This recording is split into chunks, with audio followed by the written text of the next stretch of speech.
আবার এবার শুভেন্দু অধিকারী ভার্সেস কুণাল ঘোষ দেখাবো। শুভেন্দু অধিকারী আবার দাবি করেছেন 30-এর কাছাকাছি পৌঁছে যাওয়ায় আশা প্রকাশ করছেন, পাল্টা কটাক্ষ করছেন কুণাল ঘোষ। দেখুন। সাফ হয়ে ঘাটালে হিরণকে আটকেছে, এখন পেটানি খাচ্ছে। আমরা সাফ করে দিয়েছি তৃণমূল কংগ্রেসকে। তৃণমূল কংগ্রেস 200-র বেশি জায়গায় এজেন্টই দিতে পারেনি।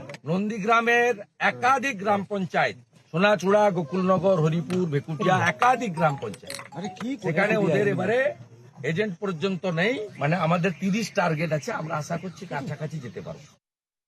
পূর্ব মেদিনীপুরে দুটো আসন, কাঁথি এবং তমলুক, দুটোই তৃণমূল কংগ্রেস জিতছে মানুষের আশীর্বাদে।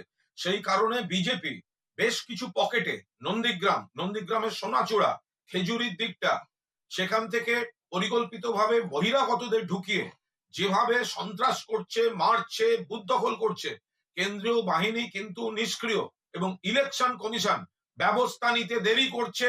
ব্যবস্থা নিতে দেরি করার জন্য অনেকটা সময় তারা পেয়ে যাচ্ছে।